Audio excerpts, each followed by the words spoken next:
Both sides are wrong on this question of artificial intelligence and the defense contracting process. So apparently, the administration is complaining about a provider of artificial intelligence to the military because that contractor has been espousing leftist commentary or anti-administration commentary.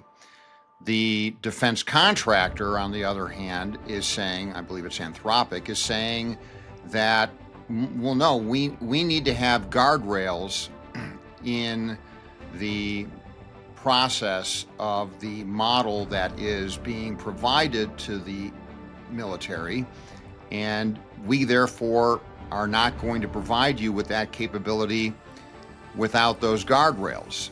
The response from the Department of War is, you're not going to tell us whether we need those guardrails or not. We're going to deploy the artificial intelligence in the manner that we want to deploy it.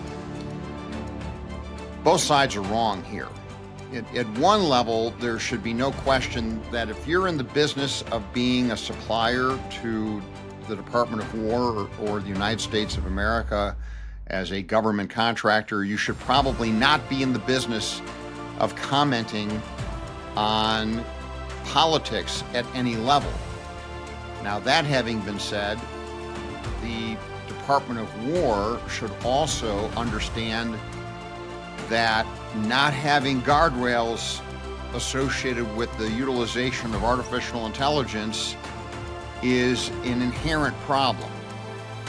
Artificial intelligence and generative AI almost invariably create error, almost invariably have problems with respect to the transmission of data.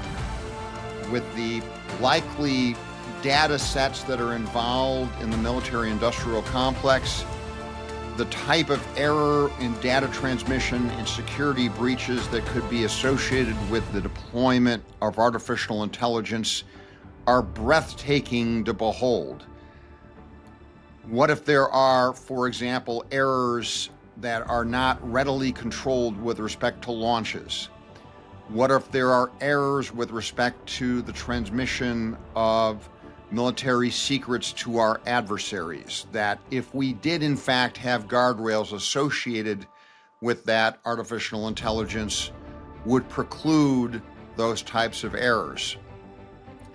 Now, it may very well be the case that the Department of War is already going to say, well, they'll put their own guardrails in and or measure the nature of the deployment of the artificial intelligence, and so they don't want to be dictated to by the contractor. Well, if that's the case, then the Department of War Cabinet Secretary, Mr. Hegseth, has done a miserable job of communicating those types of things. What should be communicated by the administration right now is that they're not going to have a contractor control the deployment of the use of artificial intelligence, and that the Department of War is going to mandate the kind of guardrails that the Department of War believes is appropriate under the circumstances. If that is in fact the case, then they should say it.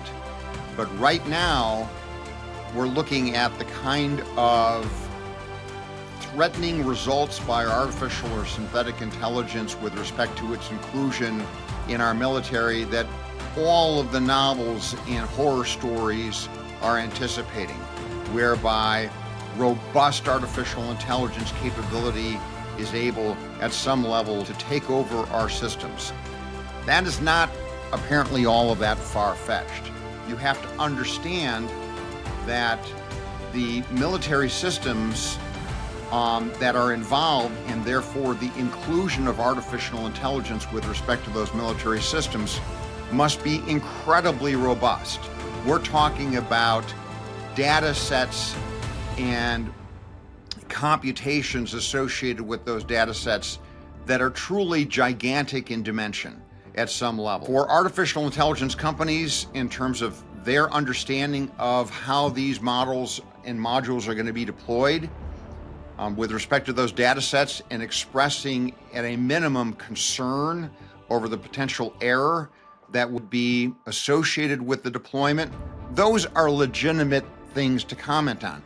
Now, should those be the subject of public discussion? At some level, probably not if you're the contractor. This is a sensitive discussion that in and of itself may very well be classified or should be classified. However, is it appropriate for our legislature and for the administration to be all over these concepts and to insist that any inclusion of artificial intelligence into our military is more than adequately controlled? Absolutely.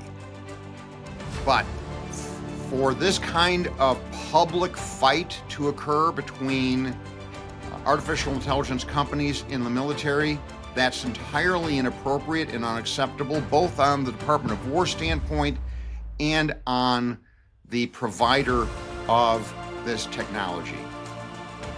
Needless to emphasize, we need to be very careful whether it's a civilian commercial deployment of artificial intelligence with respect to the error rate that is associated with artificial intelligence, and we need to take even greater care of deploying artificial intelligence with respect to our military. We can't have this kind of fight, and candidly, the Department of War Secretary, Mr. Hegseth, needs to do a whole lot better job of discussing this issue. I think he's capable of doing it.